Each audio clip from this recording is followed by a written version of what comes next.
In less than 30 seconds, these Taiwanese fighter pilots sprint to their fighter jets, ready to take off. They're practicing how to quickly scramble and respond to Chinese military aircraft that are flying close to the country's airspace, and that's happening more and more often. China's incursions and Taiwan's practice responses are all happening during peacetime. But what would happen during a war, and how could the Air Force help? I think the biggest debate is what Taiwan's Air Force should look like and how you best deny air superiority to the PLA. In this episode, we're going to be looking at how Taiwan's Air Force is structured, how it's modernizing, and if a war broke out, what is the best strategy to prevent China from controlling the airspace around Taiwan?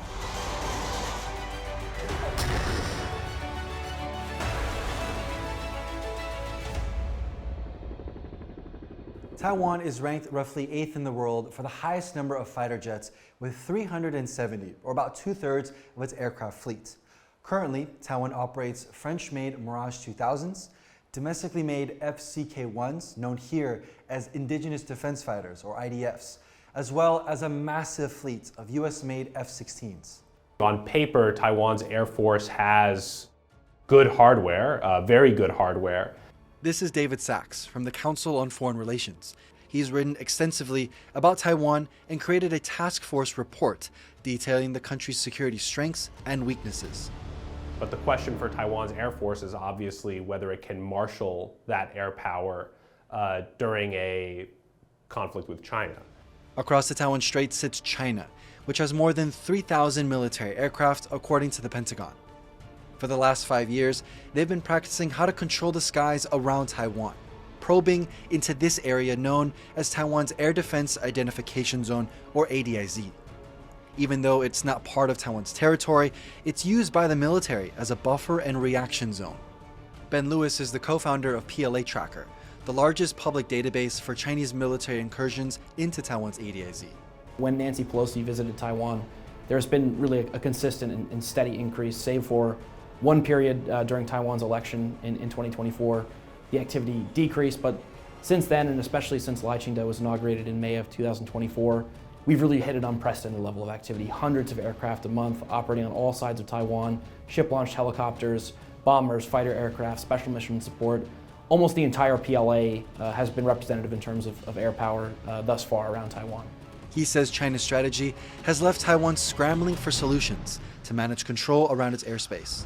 Taiwan initially was responding to every single PLA aircraft. That quickly became much too expensive. They were burning through fuel, tires, spare parts. The maintenance cycles for the aircraft were, in a very poor state. They switched the policy to a more targeted approach. That was also too expensive. So as of now, we're not entirely sure what the policy is. It's highly likely they are responding to, major aircraft movements, crossing the median line, activities they feel could pose a threat to either crossing the contiguous zone or especially the territorial airspace. But as of now, we're not entirely sure what the policy is. This puts Taiwan in a unique situation because, of course, Taiwan won't be able to match China in terms of quantity of aircraft. That would be way too expensive. Kelly Grieco is an air power expert and senior fellow at the Stimson Center in Washington, D.C. One of the real challenges for Taiwan, in my view, is that it has two different scenarios it needs to think about, particularly in terms of its Air Force. It needs to think about these really high-end scenarios, and for that it needs a particular, in my view, kind of Air Force that's much more geared towards air denial, not necessarily trying to achieve air superiority outright against China, but being able to deny air superiority to China. And that leads you in the direction of wanting lots of mobile ground-based air defense systems, wanting lots of anti-air missiles, and wanting to really lean on drones to create this really contested, threatening airspace.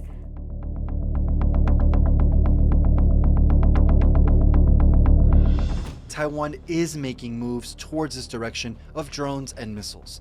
Let's look at missiles first. Since 2021, Taiwan's largest weapons producer, the Zhongshan Institute, has expanded missile production and is now on track to produce more than 1,000 missiles every year. On top of that, Taiwan has continued to develop its surface-to-air capability, purchasing almost 2,000 Stinger missiles from the US and developing new weapons like this Land Sword 2 system, both able to take out aircraft and missiles, and both on full display during recent military exercises. This is all part of what military planners call a layered air defense strategy. It's different for every country, but think of it like an onion. For Taiwan, the outer layers consist of domestically made Tiancong 2 and 3 air defense systems, as well as US-made Patriot 2 systems. The next layer has US-made NASAMS and PAC-3 systems, and deeper inside, that Lancer 2 system we talked about.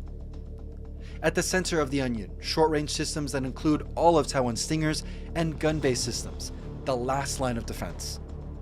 The point is to make it as difficult as possible for China to operate in this area, and we've seen that strategy work already. Look at the conflict between Russia and Ukraine, where Russia has never been able to establish air superiority. Ukraine has been able to contest it, not necessarily through the F-16s that it has from the United States and other fighter aircraft, but through surface-to-air missiles and Patriot batteries and things like that.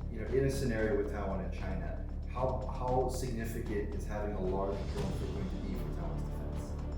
I would say it is very significant. It is absolutely key to Taiwan's defense. One of the advantages Taiwan has is this geography. It's very mountainous, it's surrounded by water, but it's going to need to delay, to disrupt, degrade Chinese capabilities to basically turn this into a long, hard slog. And how do you do that? You can't rely on a small number of expensive, exquisite aircraft. It doesn't have sufficient numbers in order to do that.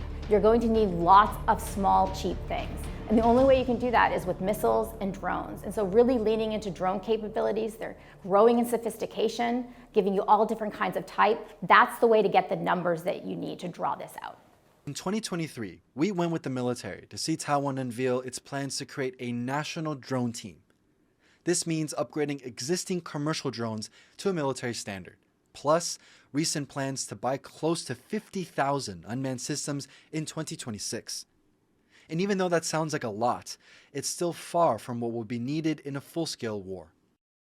But that's different than what you would probably need in the gray zone if you're trying to deal with airspace incursions from the Chinese. You'd want to rely really on, in that case, probably more on F-16s, for example, going up to meet and intercept and turn them back. Because for the gray zone, having fixed-wing aircraft to help defend the airspace from incursion, enforce the ADIZ enforcement zone is crucial. You need fixed-wing airframes to do that. In a conflict, it becomes much more complicated. When you look at the nature of the threat from the PLA, long-range strike capabilities from the rocket force, obviously the PLA Air Force and Naval Aviation is quite sizable, largest air force in Asia. The threat picture becomes more complicated. So Taiwan has been trying to modernize its air force to handle the threats of today. And one of the biggest new developments is the acquisition and upgrade of more than 200 F-16 aircraft. In 2019, Taiwan decided it was time to improve its existing fleet of 141 F-16A and Bs to the equivalent of the V variant, a more advanced version of the jet with better radar. The Air Force also decided that wasn't enough and bought an additional 66 F-16Vs. The whole deal was roughly $12 billion US. That means Taiwan will have the largest fleet of F-16s in all of Asia. But that decision has been met with a few criticisms. If you're thinking about a fairly limited defense budget, and you're thinking about what is the best way to spend finite dollars, I think that there's real questions about whether the best thing to do is buy an additional F-16 versus the hundreds of missiles that you could get, rather than that are surface-to-air missiles that can threaten PRC aircraft. With Taiwan deciding to expand its fighter jet fleet, it's also investing in more of its pilot training programs, especially given that these are new US-made advanced aircraft. When the US sells aircraft to any partner, the way that foreign military sales case is built, it always will include some element of training to it. You're not handing over the keys to the car and sending the driver off to figure it out, right? You're actually providing them some education and training and expertise. At some point in their training, many of Taiwan's pilots-to-be will head over to the United States for instruction. At a media event showcasing pilot training programs and new trainer aircraft, we spoke to one pilot about his experience. Lieutenant Zhang told us that even being halfway around the world, the security situation in the Taiwan Strait was something he couldn't escape. The biggest question I received is how the relationship between China and Taiwan, and how is it being like on the other side of our opponent.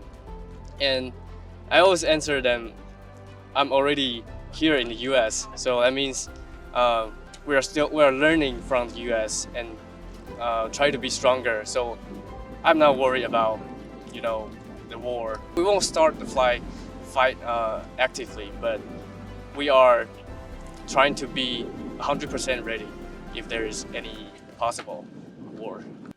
In the context of Taiwan, many experts continue to urge the military to shift towards drones and missiles, just like Ukraine did, as this would give it the best chance to mount an effective defense and still be able to use its traditional aircraft. If this is an ineffective way, why would Taiwan continue to purchase? Okay. I'm happy to answer that question. I would say that, you know, Taiwan's Air Force, like many Air Forces, and I would put the US Air Force in this category, favor traditional aircraft. It's part of the ethos, the warrior ethos, the culture of Air Forces. They're built around platforms. And, you know, fighter aircraft are a lot sexier than a drone. And so I think we see that bias. And the other way we also see this bias is that there tends to still be a preference for offensive missions, using the Air Force in an offensive way. So trying to go after the other side's ground-based air defenses and their aircraft to try to gain air superiority. But that would be a really unfortunate thing to do in Taiwan's case, because it would be ceding all of this really powerful defensive potential when it really needs to achieve air denial for its defense. It doesn't need to go that higher end to air superiority. There's one thing that we should all be disavowed of after Ukraine is the notion that an Air Force can just be rendered moot by a superior adversary, or an adversary that outnumbers or outqualifies your own Air Force, right? Like, the Ukrainians figured out how to use their Air Force, their fixed wing Air Force, to effect against Russia in a very geographically confined, probably electromagnetically complex warfight, right? And if Ukraine can figure that out, I think that we should probably stop saying that Taiwan won't have an Air Force. To me, it's really a question of how do we make that Air Force as potent and survivable as possible for as long as we can, you know, in the opening days and weeks of any conflict. Now, while all that's happening in the skies above Taiwan, what about here on the ground? In the next 2 episodes, we're going to be looking at the nightmare scenario, a full-scale invasion with China trying to put troops on Taiwan. We'll start with where they're most likely to land. Remember to subscribe to be notified for when that episode comes out.